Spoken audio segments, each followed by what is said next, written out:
आज मैं अंगूर की बेल की बात कर रही हूँ, जिसको मैंने यहाँ छत पर इस बड़े से गमले में लगा रखा है। देखिए गमला कितना बड़ा है। तो अंगूर की जो बेल होती है इसको हम ज़मीन में भी लगा सकते हैं और गमलों के अंदर भी। आजकल तो सभी छत पर ही क्योंकि सबके पास ज़मीनें नहीं होती तो छत पर ही बड़ी आसानी से गमलों के अंदर लगाने लग गए। बस इसके लिए जब भी गमला लेना है बड़ा लेना है। और अब बात करते हैं इसको कैसे लगाना है। तो ये बेल कटिंग से भी लगती है और बीज से भी लगती है। सबसे अच्छा है नर्सरी में बिल्कुल तैयार मिलती है। अभी फरवरी का मार्च का महीना है तो ये मिल जाएगी। आज हवा भी बहुत तेज़ है। बेल देखिए कैसे, सर्दियों में तो इसकी सारी की सारी पत्तियाँ झड़ गई थी, बेल दिखाई ही नहीं दे रही थी, ऐसे लगता था कि बेल ख़त्म हो गई है। और जैसे इसका फरवरी का मंथ आया ये फिर से होने लग गए। इस बेल को फैलने के लिए बहुत ही अच्छी जगह चाहिए। इस तरह की नेट का इस्तेमाल करना चाहिए जैसे ये मैंने लगा रखी है। बस कुछ रस्सियों का सहारा दे दीजिए तो ये अपने आप फैलती चली जाती है। अभी देखते ही देखते ये पूरे गार्डन में फैल जाएगी। तो ये ग्रीन नेट का भी बहुत अच्छा काम करती है। ये जो बेलें होती हैं ना इस तरह की, ये हमारे जो नीचे छोटे छोटे गमलों में पौधे लगे रहते हैं उनको तेज़ गर्मी से बचाती है। तो अभी हम इसकी केयर की बात करते हैं। अब बात करते हैं इसकी देखभाल की।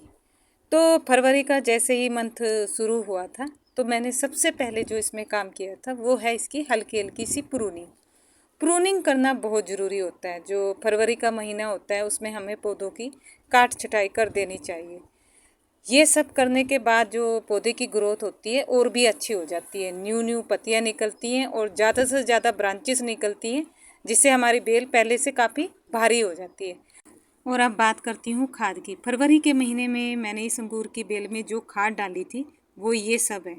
तो यहाँ पर ये है वर्मी कंपोस्ट ऑर्गेनिक खाद होती है। तो ये इन सब खादों का इस्तेमाल किया था।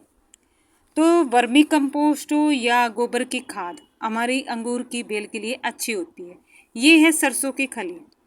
तो फरवरी के महीने में हम इसका इस्तेमाल कर सकते हैं क्योंकि उस टाइम ठंडक होती है। गर्मियों में इस खाद का इस्तेमाल नहीं करना चाहिए, ये पौधों को नुकसान पहुंचा सकती है, ये गर्म होती है। और अगर हम पानी में घोल रहे हैं तब तो ये टुकड़े इस्तेमाल कर सकते हैं। जो सरसों की खली के टुकड़े होते हैं छोटे छोटे, इनको पानी में घोल कर इस्तेमाल किया जाता है। लेकिन अगर मिट्टी के अंदर डाल रहे हैं तो इसको पीस कर ही डालने चाहिए, इससे फंगस नहीं लगती। और ये है पोटाश। जितने भी फलों वाले पौधे हैं, फूल वाले पौधे हैं, सब में इसका इस्तेमाल कर सकते हैं। ये भी एक बहुत अच्छी खाद होती है और अक्सर इसका भी इस्तेमाल करते ही हैं पौधों में। और थोड़ी सी हमें नीम की खली भी लेनी चाहिए, ये एक दवाई का काम करती है हमारे पौधों के लिए, तो बहुत ही अच्छी होती है। तो इसका लिक्विड फर्टिलाइज़र भी बनता है और खाद भी। तो इस तरह ये सारी की सारी खादें मैंने मिट्टी के अंदर डाल दी थी। जो फरवरी का मंथ था ये सबसे ज़रूरी काम था खाद डालने का। तो पहले अच्छी तरह से गुड़ाई की थी, कुछ मिट्टी ज़्यादा हो गई थी उसको निकाल कर फिर ये सारी खादें डाल दी थी। खाद डालने के बाद इसको मिट्टी से अच्छी तरह से ढक दिया था। तो देखिए आज मार्च के महीने में कितनी अच्छी ग्रोथ हो गई है। अंगूर की बेल को हम जिस भी गमले में लगाते हैं पहले उस जगह को अच्छी तरह से फिक्स कर लेना चाहिए, क्योंकि बार बार तो हम गमला उठा नहीं सकते। ऐसी जगह पे रखना चाहिए जहाँ पर बहुत ही अच्छी धूप आती हो, क्योंकि इन पौधों को धूप बहुत ज़्यादा पसंद होती है। अगर पौधे को धूप नहीं मिलेगी तो वो इतनी अच्छी तरह से उसकी फिर ग्रोथ नहीं होगी, उसकी ग्रोथ रुक जाएगी। तो इन पौधों की धूप की बहुत ज़्यादा ज़रूरत होती है। और फरवरी मार्च अप्रैल में इन पौधों में मल्चिंग नहीं करनी चाहिए। मैंने अक्सर देखा है लोग क्या करते हैं, गमला भर के रख देते हैं कि सूखे पत्ते हैं या जो भी हमारे पास सामान होता है, पत्थर के टुकड़े, उससे हम अपना पूरा गमला भर देते हैं। लेकिन फरवरी मार्च अप्रैल में हमें जितने भी हमारे पास परमानेंट पौधे हैं उनकी मल्चिंग नहीं करनी चाहिए। इससे भी पौधों की ग्रोथ रुक जाती है। हमने खाद भी डाल दिया, पानी भी डाल दिया, सब कुछ डाल दिया, लेकिन होता क्या है उसके बाद भी हमारे प्लांट अच्छी तरह से उनकी ग्रोथ नहीं होती, रुक सी जाती है। उसका कारण ये है कि हमने मल्चिंग कर दी है।